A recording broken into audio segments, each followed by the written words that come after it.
welcome to Getting to Know Your Neighbor. Today we're talking to Jack Suman. Jack, if you live on the far west side of Tucson, Jack is your neighbor. Jack, thanks again for doing Thank you for having me today, Mark. Jack's done a couple of interesting things in his career.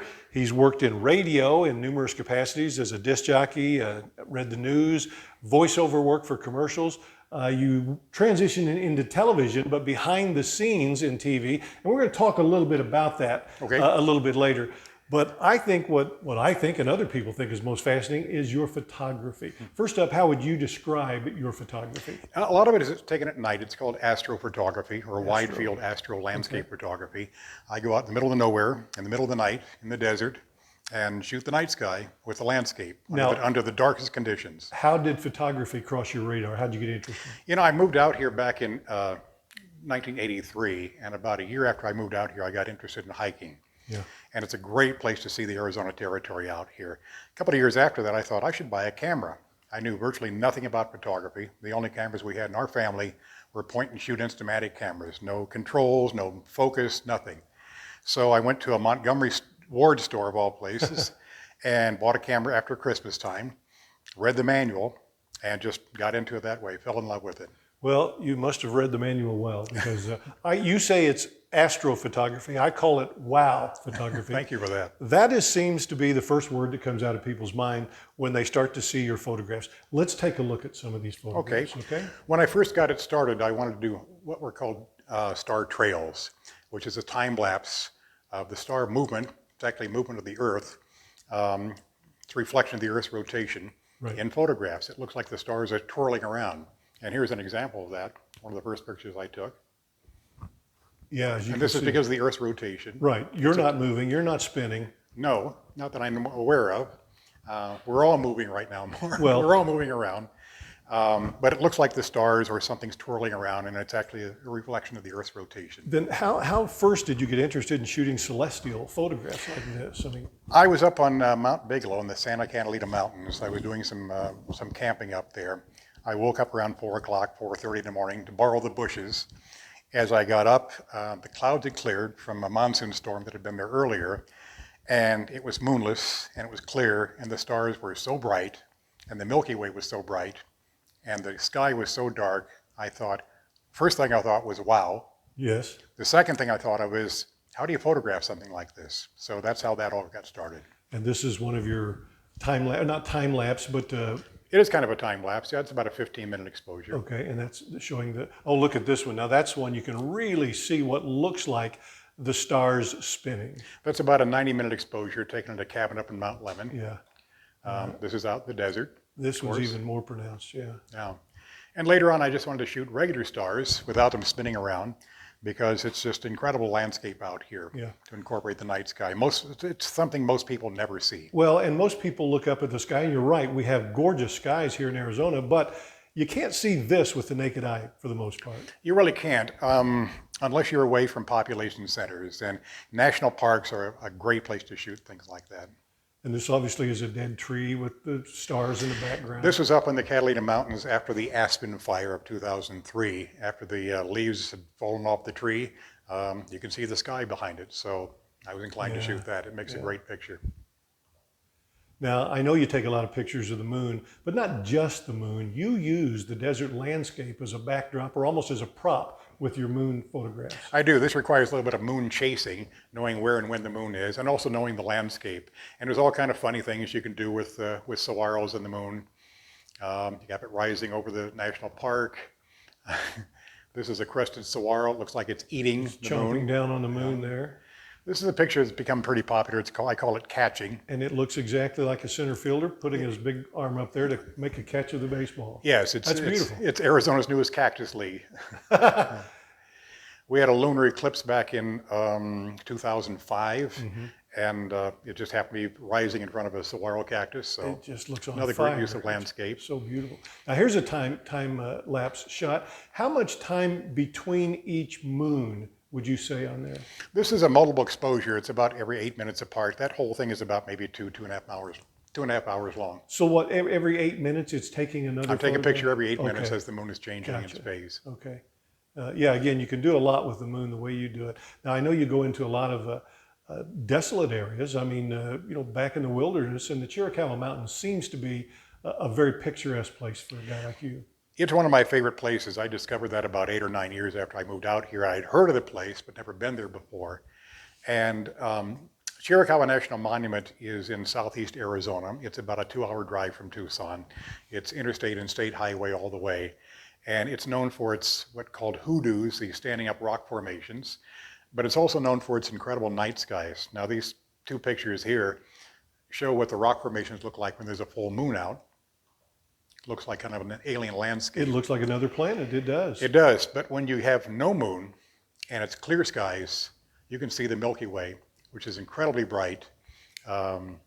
Photography brings out colors and detail and sparkle that you can't see with the naked eye. Well, that's what I was going to say. When you look up at the sky, even though it's beautiful as it is, you don't see this kind of color. How does that happen? It's because of long exposures. There are things that you can see in photography that you can't see with the naked eye. Wow, no I can joke. shoot it in such a way where it looks like just like it does to the naked eye. Yeah. But I often like to see the color and detail that's actually in there that we can't Now, see. in this picture, is that the Milky Way? That's the Milky Way Okay. with one of those gnarly trees in front of it. I was going to say, you're using the tree as a prop or a backdrop. Right? Sure. Yeah. Yeah, I always want to incorporate the landscape rather than just taking a picture of the night sky. Right. Let's show what it looks like when you're out there among the environment. And the Milky Way is something that I just recently read 80% of Americans cannot see the Milky Way because of light pollution, which refers to sky glow from population centers, or because they just have a lot of cloudy weather. Well, 100% can't see it the way you see it through the lens of that camera. Yeah. Now, I know that we talked earlier about when you go out, sometimes it takes hours, you go long distances, you got to hike. And that's, you're patient, you want to do it, you want to get the shot, but what about people that ask to go with you? How does that work? Once in a while, it depends how willing they are to spend some time out there. It takes some time to drive out there, it takes time to drive back, it takes time to hike out to certain locations, get set up. You're hiking on trails with just using flashlights, and then after you get to the location, you turn your flashlights off. Use red filtered flashlights to not mess up your night vision. And sometimes requires hiking up to a rock outcropping somewhere. It's my friend Aaron Pickering, used to be one of our meteorologists, who joined me on this little venture here. So yeah, if they're willing to do some hiking, and if they're willing to strike a pose from time to time. Well, if in this picture, you obviously want to get a particular shot of the Milky Way. How long does it take you to get that shot, and how long does he have to be sitting on that rock? He was up there for about 90 minutes. These pictures are about 30 seconds long, but I needed to take a number of them, get the lighting right, and wait for things to move in position skywise. Hopefully somebody who's a good hiker. This is my friend Rich Bland. He's very able-bodied and experienced hiker, so he was able to join me on this location. There's also a viewing area where you can walk up to and look at the landscape, including the Milky Way. These are There's friends of those mine. colors again that you can't see. Yeah, it's amazing what you can see in photography. Yeah. Now, I know that we get a lot of storm activity here in Arizona, and you try and, I don't know if you chase the storms, but you find the storms and take photographs. That's got to be another set of challenges in itself. I used to chase storms, now I let them come to me. It's a little safer that way. This was just a little rainstorm or microburst, I guess. It was shot in the Tucson mountains. But one thing I'm a little careful about is something called lightning. Wow, and look how it just frames that saguaro cactus. Yeah, and you can't stage that. It's lightning strikes where lightning strikes. I was just lucky with this one. There's an old saying about shooting lightning, which is if you're too far away, you don't have a photograph. Yep.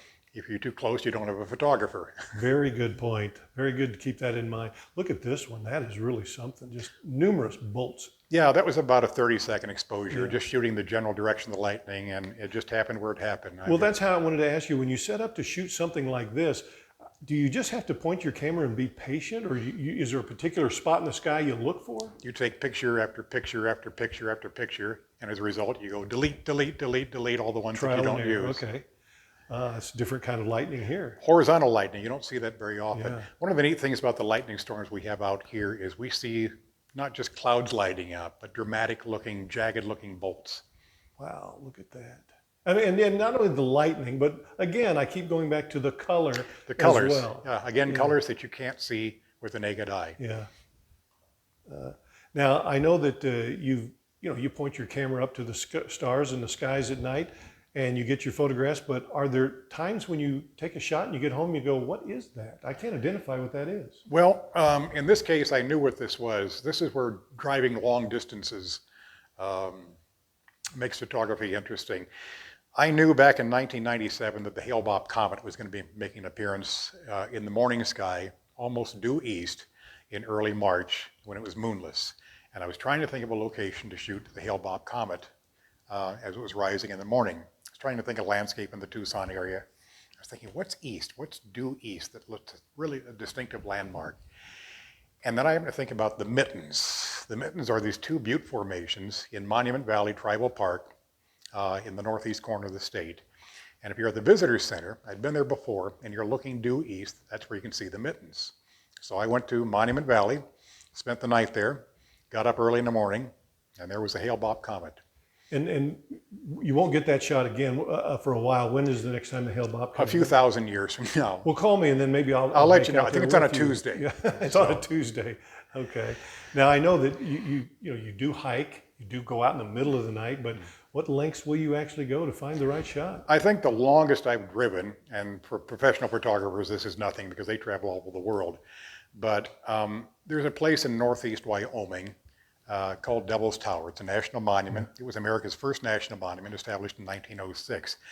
For movie fans, science fiction movie fans who know the movie Close Encounters of the Third Kind, they know this monument. It's kind of a monolith. It's called a laccolith. It's an unusual geologic formation, very rare, and I wanted to shoot it at night.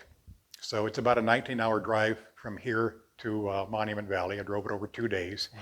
The weather wasn't looking very favorable. I looked at the long-range forecast and it said cloudy, 20% chance of rain for the next 7 days or so. But I went up there hoping that the weather would clear. It did. The second day I was there, that night, it finally cleared, at least for a few hours. And I was able to shoot the monument and long exposure with the sky in all its Milky Way glory. That is really pretty. And again, I go back to the colors. I mean, you can look up and see the sky and proclaim how beautiful it is, but you're just not going to see that through your eyes. That's right. There's a lot of colors you can't see with the naked eye. I understand the cones in our eyes don't process color very well in low light conditions, but the camera doesn't. It's not colorblind. Well, let me ask you this. I know that you said you just traveled 19 hours, but you're oftentimes out in the middle of nowhere in the middle of the night. What concerns you when you're out there by yourself like that? I've never had any kind of incidents with people or wildlife or any kind of dangerous situations, knock on wood.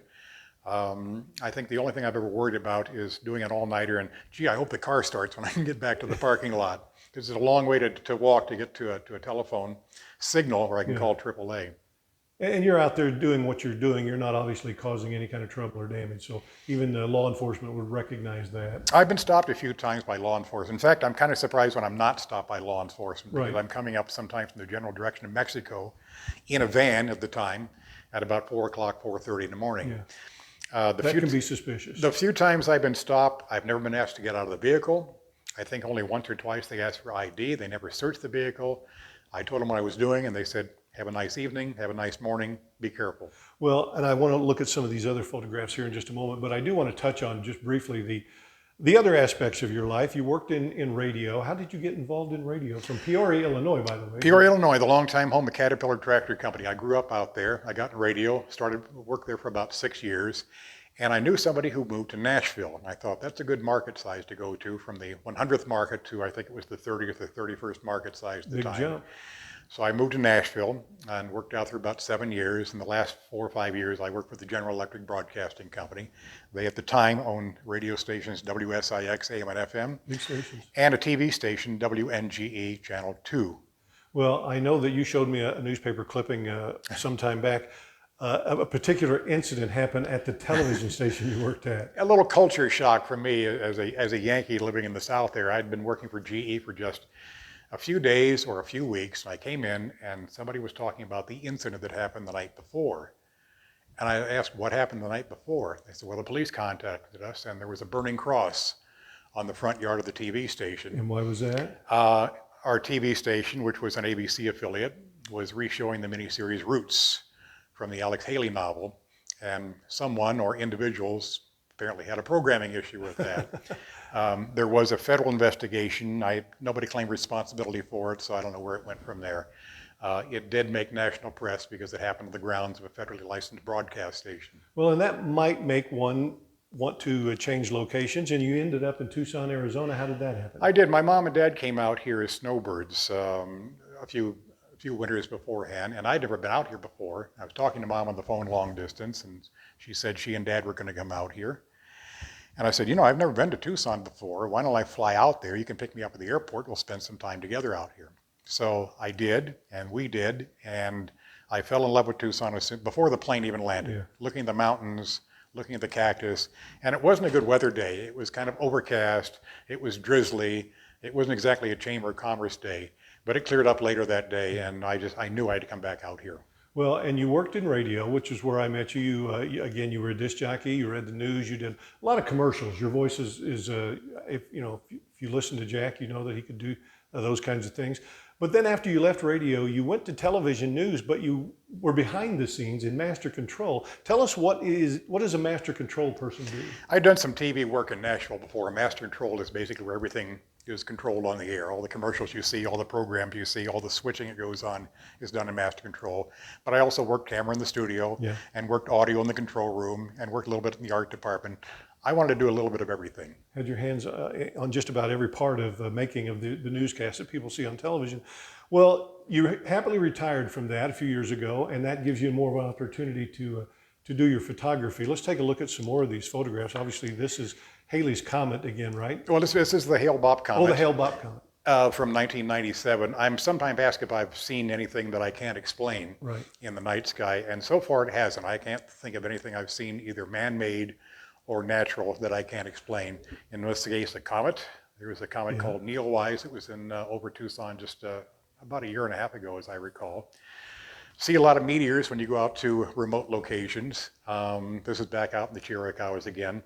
During the months of December, there's the Geminid meteor shower, and it's a pretty reliable meteor shower if the weather is cooperative. And so I've seen plenty of meteors out there before.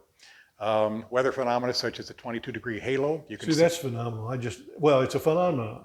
It right? is. So, It's a yeah. natural phenomenon. You can see a halo around the sun or the moon, depending on. Yeah. But the way you framed it there with the saguaro cactus is just perfect. I got lucky the saguaro was right there too.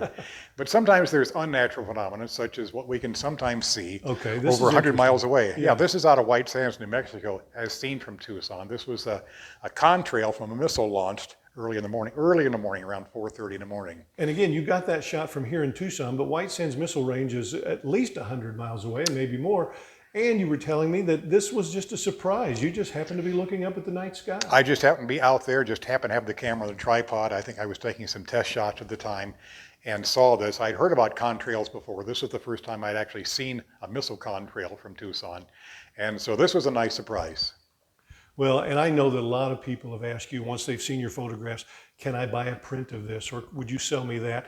And you really don't sell your work. I don't. I've sold it to personal friends before, and I've had works published before, but it's not why I do it. I do it because I enjoy the outdoors, I enjoy photography, I enjoy hiking, I enjoy astronomy, and you can bundle all four of those in one activity. Well, in this particular shot, which I really like, this landed you on the cover of a coffee table book through a contest. Tell me about that. It did. It was Parade Magazine back in 1999. They had something called their Millennium Photo Contest. The theme was called For All Time. I had taken this shot earlier that year and submitted this, and it was one of 100 winners. About a year later, after the contest, a book came out, and it turned out, to my surprise and delight, it made the cover. Yeah, let's take a look at that book.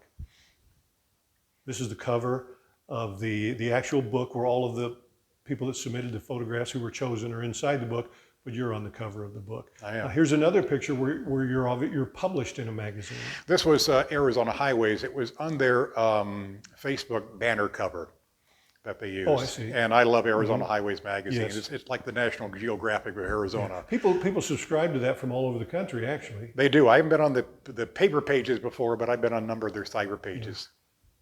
And another one that you've had published. This was from the National Park Service used earlier this year. the Chiricahua National Monument was declared an official dark site location, which means I think it'll be preserved as a dark site for future generations.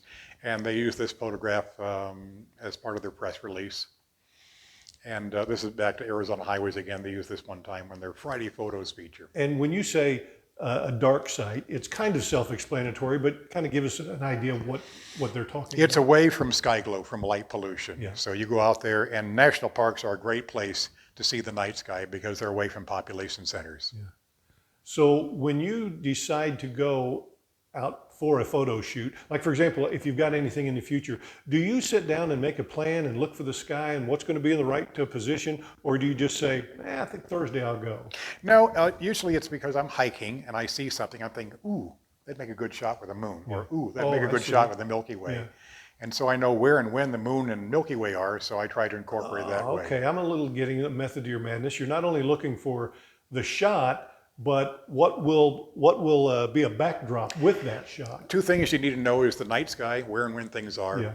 and your landscape. Yeah. And since I've lived out here for a few years, I know where certain things are that I think would make good photogenic night pictures. Well, I think you're right. We've just seen evidence of that. Jack, thanks so much for showing us your photographs and agreeing to sit down and talk to me. Thank you for letting me show them. And we do have a wonderful environment, the landscape and so forth here in Arizona. Let's walk outside and take a quick look at some of this beautiful land. You bet.